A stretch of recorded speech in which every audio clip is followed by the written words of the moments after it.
So Python is a very beginner-friendly text-based programming language. It can be used for an absolute variety of different applications. But why we tend to use it as a beginner language and in general is that it's really simple to get into, right? The last thing that we want to do with somebody who's entering this for the first time is to make it complicated.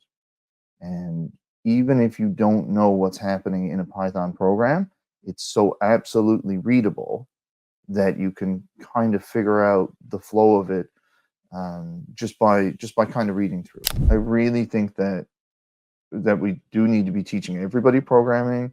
I think that if you haven't learned programming and you're curious about it at all, like there's no reason not to learn it, because even if you don't become a programmer, there's still a lot of skills that do come along with it, and it can be very rewarding as a hobby as well. Welcome to the Vibrant Publishers podcast. In today's episode, we are excited to welcome Shawn Peters, who is a seasoned educator with over 19 years of experience.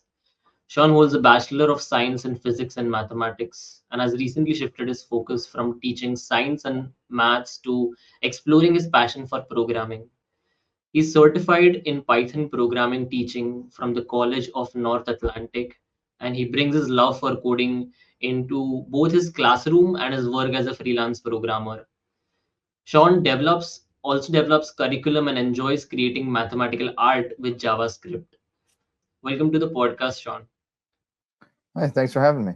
Now, I'd like to begin by asking the first question, which is what exactly is Python and why is it such a popular language? Yeah, so Python is a very beginner-friendly text-based programming language. It can be used for an absolute variety of different applications. But why we tend to use it as a beginner language and in general is that it's really simple to get into, right? The last thing that we want to do with somebody who's entering this for the first time is to make it complicated. And even if you don't know what's happening in a Python program, it's so absolutely readable that you can kind of figure out the flow of it just by kind of reading through. Um, the commands aren't obscure in any way, and the layout and the flow is very much it's very much just like reading a book, just written in a code format. It's an extremely versatile language. You can use it for pretty much everything, and anything that it wasn't originally intended to be used for. There's a very big community of developers, and they've really taken the time to make a lot of libraries and frameworks that we can bring in and use it for all sorts of things. Okay, great. Now, your book Python Essentials. I would love if you could talk a little bit about what the readers can expect from the book. Absolutely. So I'm extremely excited to have this book coming out. So my book focuses on building a solid foundation. I want people to be able to pick it up and learn what it is to program, why we program, and to really be able to come up with a way to kind of get introduced to some of the more advanced topics without getting overwhelmed. Okay, so I focus mostly on examples and applications. Um, I don't have a formal computer programming background. I'm self-taught, which can be a dirty word in programming sometimes, but um, I took the time and I learned it myself, and then I went through and developed my skills and learned from courses after the fact. But by working with examples and applications, I got very comfortable with programming very quickly. Whereas I find when people focus on the underlying details, then what happens is they kind of get turned off from programming. It's not the exciting side of it. So, yes, we're going to learn about data structures. We're going to learn about functions.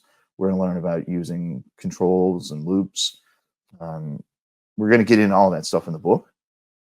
But the focus is really about learning why we use these things and what they can do for us. As we go through the book, I introduce readers to some more advanced topics as well so that they can understand where they can bring their programming journey. So, looking at advanced topics like AI and machine learning, web development frameworks, the Internet of Things, lots of hot topics for today, just so that we can kind of get an idea what they are, not to go into them into great depth. To support readers, I've got quizzes in the book as well, and that helps kind of reinforce to make sure you've actually gotten what you should get out of the chapter. We want to make sure that we're not just reading it; like you have to practice and you have to do programming. There's lots of examples to follow along with, and there are some case studies in the book which kind of step you through the logical progression of how to actually go about solving a problem. Understood. Why would you recommend Python as a first language for someone who's just starting out? Yeah, so like I highly recommend Python as a beginning language, and anytime anybody asks me about curriculum or how should we develop a computer programming program, um, I always make sure that they kind of at least consider Python. There are other languages that people like to use um, based on kind of the details, but Python is just so beginner friendly and so versatile that it can hit everybody in the room in providing something. Okay, so the syntax is great. There's no hidden details in terms of how the syntax is done. If I want to print something, I use the print command. If I want to get input, I use the input command. Like it's very one to one in terms of what we're trying to accomplish and what we actually get out of it.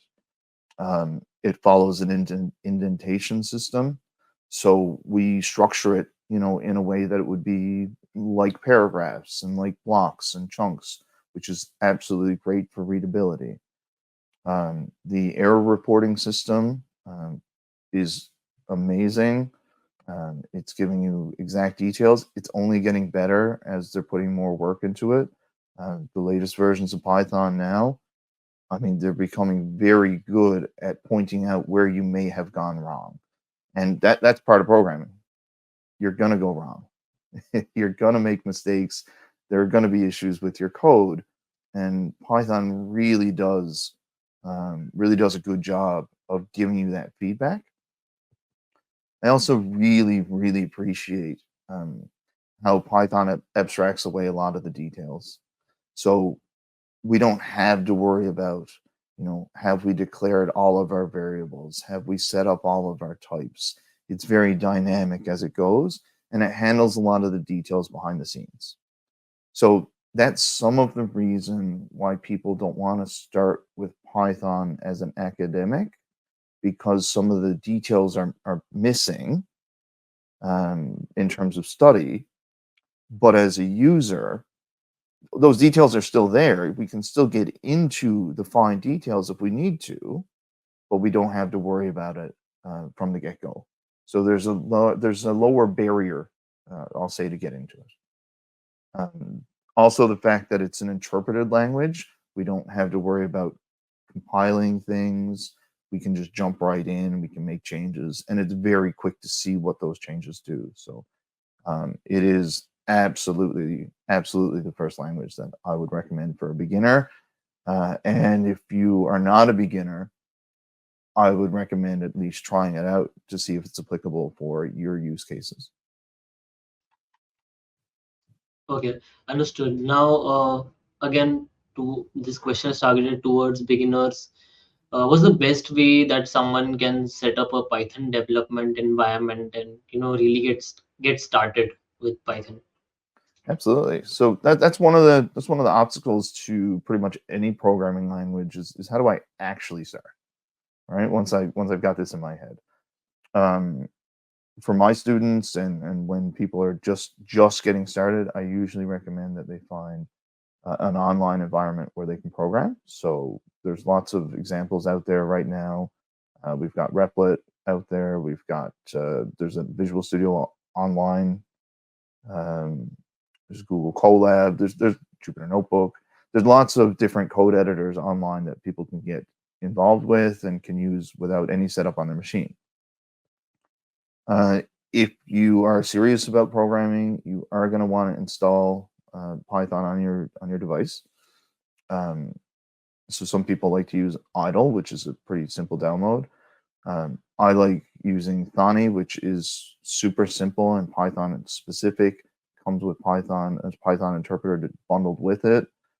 So you just kind of download it and you're good to go.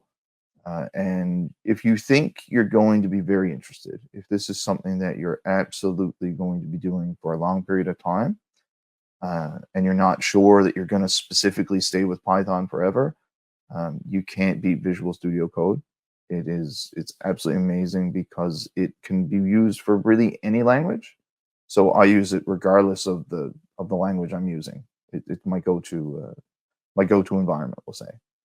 And it's a little overwhelming for absolute beginners. There's a lot going on in there, but it is certainly something that people want to use and people should understand how to use. If you're a data science kind of person, then Jupyter Notebooks is probably a little bit more your pathway, and that can be integrated in Visual Studio Code as well. So lots of ways to get started, but the simplest thing, if you just want to get a taste of it and make sure that it's right for you, I would find an online environment. There's no setup, there's no installation, there's nothing that can go wrong with it. So that would be my suggestion. Understood. And what are some of the basic concepts that in Python that the beginners can grasp first? Yeah. So I think like the first thing that everybody wants to see is they want to see the computer respond. Okay, so we write a program, we want something. So pretty much everybody does what we call a hello world program, where we just try to print something to the screen. And that's where I always start. Just how do I get some sort of response? Um, but once we get past that initial bit, I think learning to work with variables is extremely important. Python is great for variable work because they're able to be reassigned. They're not hardwired to a particular data type, so they're very flexible, which is awesome for a beginner. Um, I think understanding that there are different variable types is super important. Python handles a lot of that. It does an awful lot. If it needs to change a data type to do something, it can usually handle it, and we can manually change things that we need to. So I think that's really important for beginners to understand because that allows us to get input in different ways. In Python, by default, when we use the input command, it stores it, for instance, as a string. Okay, and that's a great way to introduce people to data types. We can ask a user's name and get Python to print out a welcoming message to that person. But then when we switch over to trying to do math, Python thinks that it's a string, not an integer value, not a float, not a numerical value. So we've got to understand those data types. So I find that really important. Um, Being able to have branching in our programs, make decisions in our programs. I think that makes a big difference. So those are kind of the key areas that I like to look at. And with those basic skills, you can do an awful lot. Once you know how to print something to a screen, once you know how to ask for user input, once you understand branching and looping, you can do a pile of things. I think that then your curiosity naturally takes over. Okay, and then you're going to want to learn some more things, right? That's where we start to talk about writing functions so that we make our code more reusable. We start looking at more advanced data structures like lists and dictionaries, tuples, all those types of things so that we can make what we're doing just a little bit easier for us. um, the other super essential Python skill, and for any programming language, is how to debug your programs. So again, you're gonna run into errors. There's so many things that you can do wrong when it's text based. I mean, a single keystroke will ruin your program if you're not careful. And I mean, it really is just a matter of when we run the program, Python will do its best job to tell us exactly where the problem is. It'll tell you the line number, it'll tell you the reason, and reading that is a super important uh, skill in any language, and certainly in Python.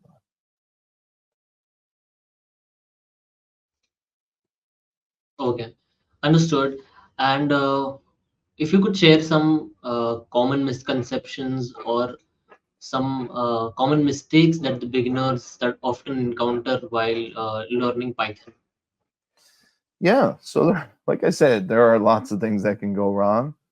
Um, I think we're used to a world where spell check takes care of everything for us, and a lot of our development environments will take care of spelling for us. That's less of a problem now than it used to be.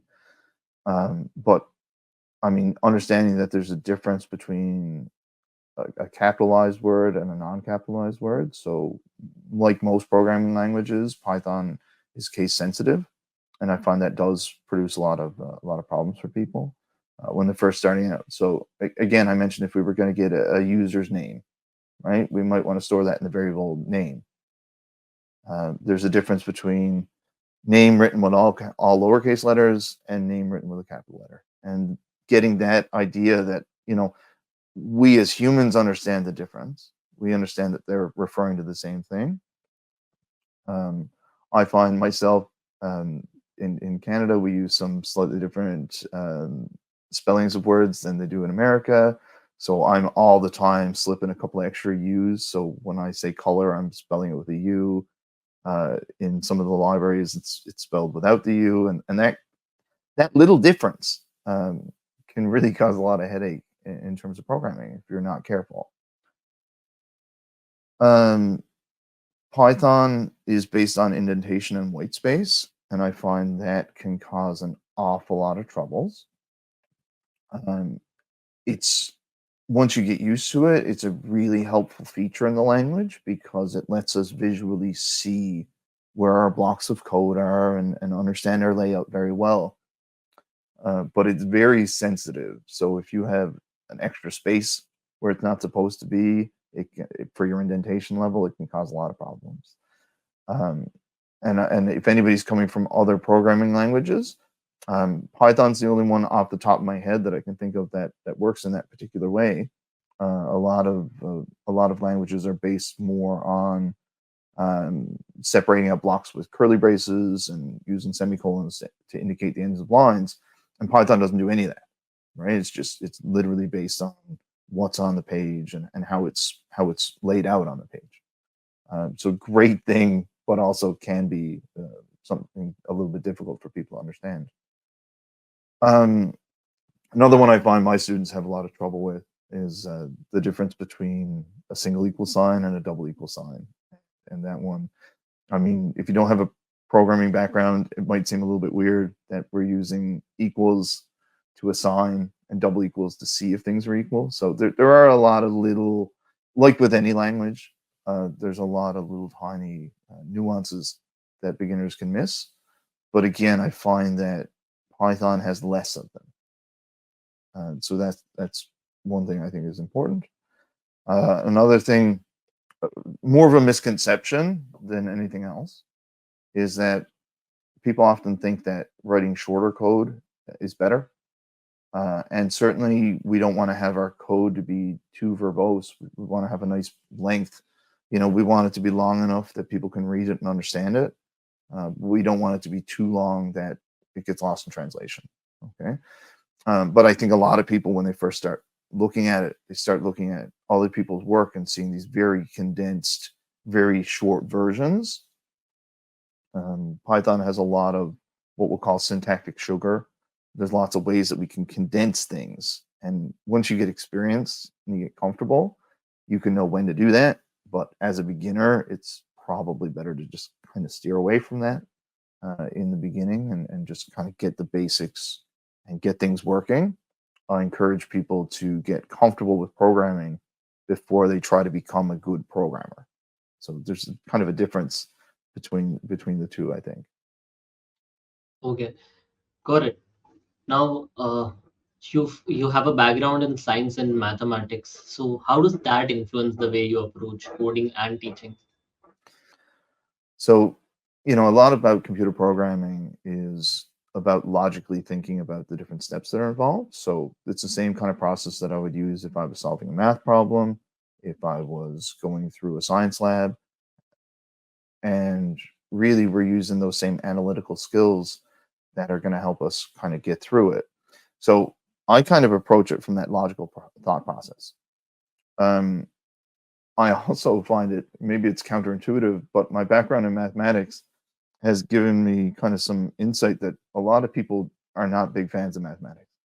There's a lot of people that they see math and they kind of panic, and a lot of people think that computer science is mathematics. And there's certainly a lot of different programs you can use that are highly mathematical. Because of my background, I tend to put a lot of math into my programming, even when I'm creating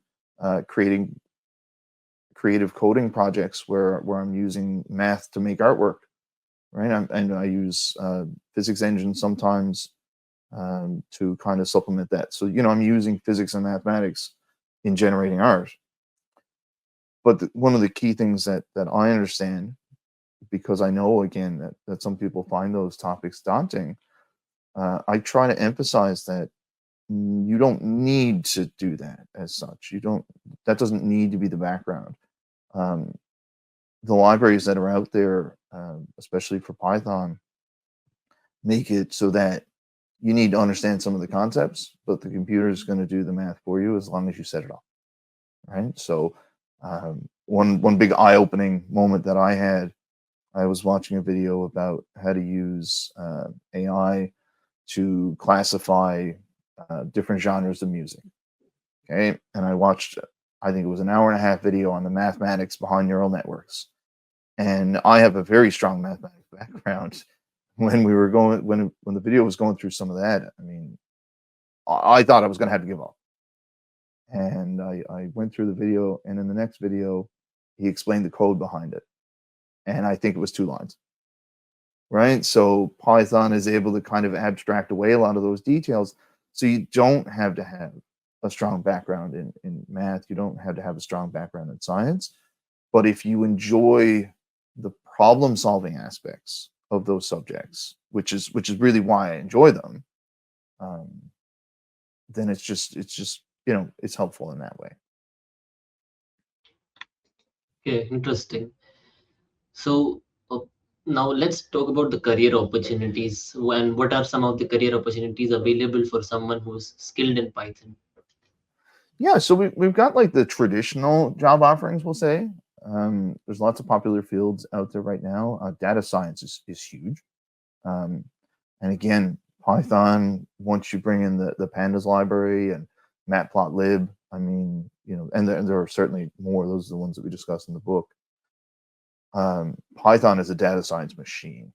It's wild the amount of data you can churn through. And, you know, that's huge. Every business should be looking at data right now. And, I mean, I don't know if there's a large business out there that doesn't have an app. And if they have an app that requires you to log in, they're collecting your data. That's kind of the trade-off. That's what we're doing now. You cannot go through that data by hand. You can't go through that data using Excel. There's just too much of it. So understanding Python really puts you in a great spot for data science. We love AI right now. AI is the biggest buzzword that has come up in the last I don't know how long. Python is great for AI and machine learning, and there are career opportunities associated with that. I mean, these are jobs that people want. Uh, they want workers who are skilled in not only developing AI and machine learning, but understanding how to apply it and how to utilize it. I mean, a lot of this stuff has been pre-developed. People who've come before us have written code. We can use that code to our advantage. And yeah, if you know how to do that, you're a valuable asset to a business.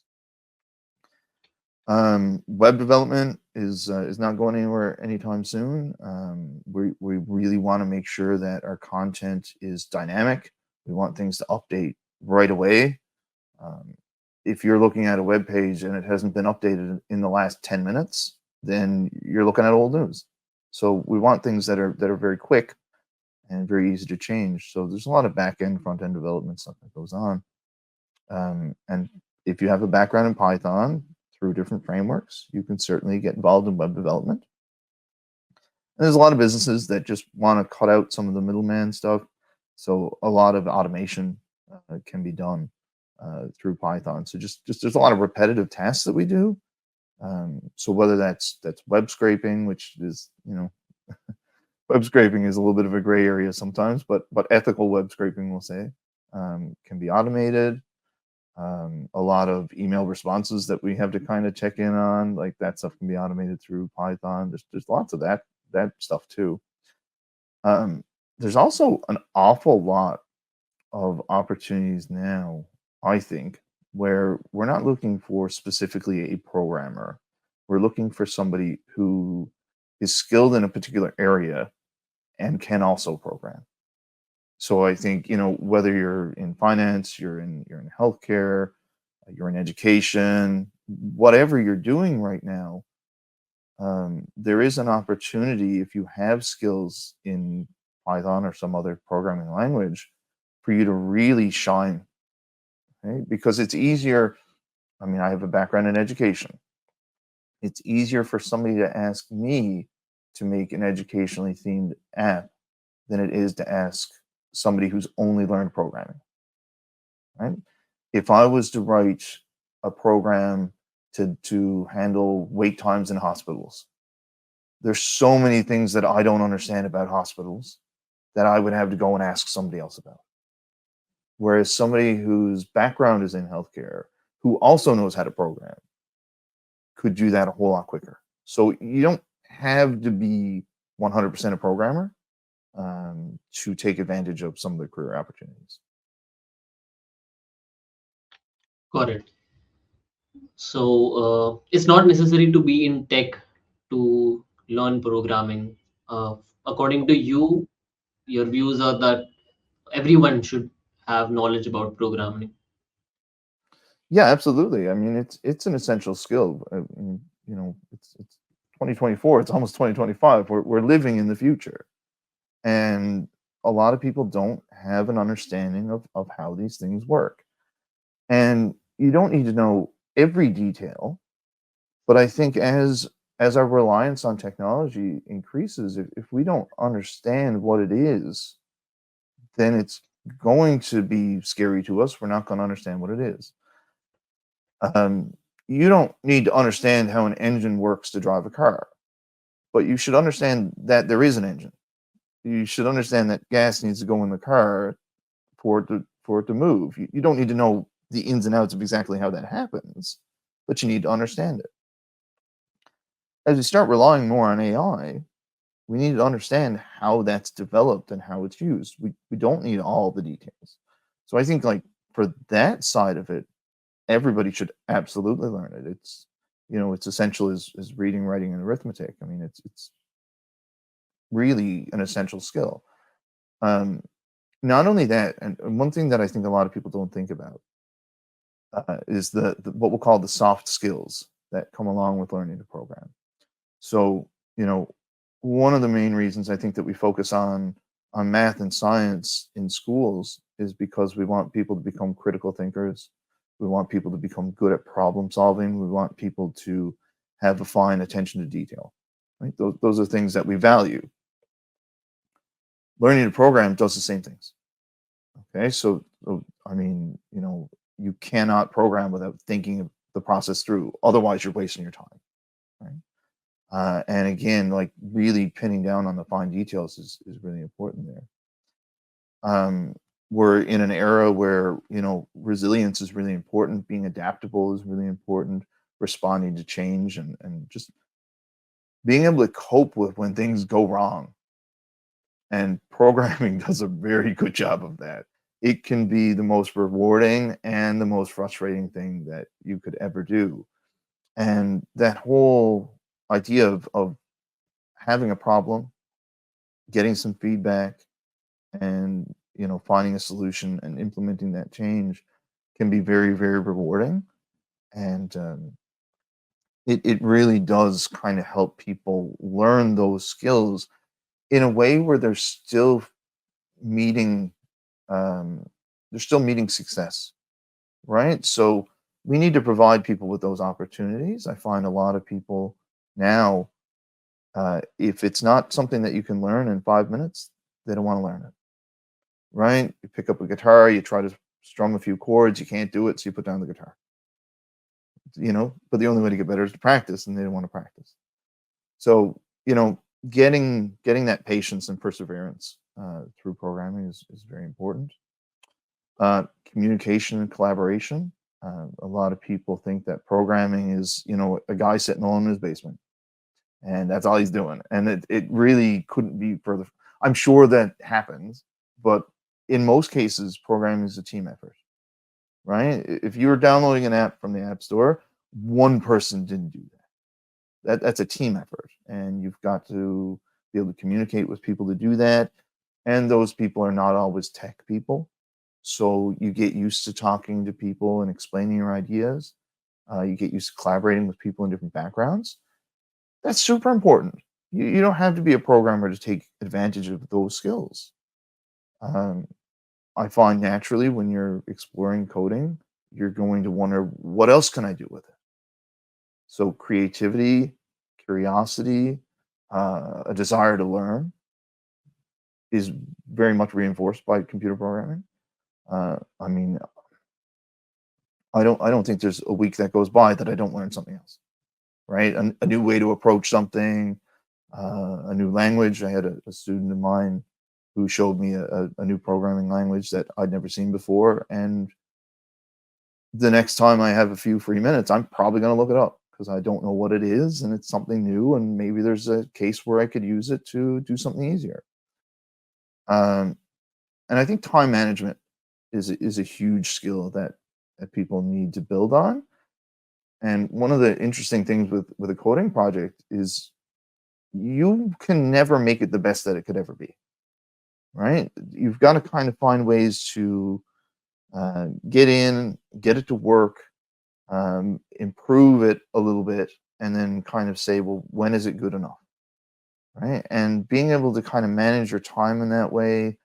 Um, should I spend more time working on this, or is the trade-off worth it? If I can shave 5 seconds off the runtime, it's probably not worth spending 5 weeks at it.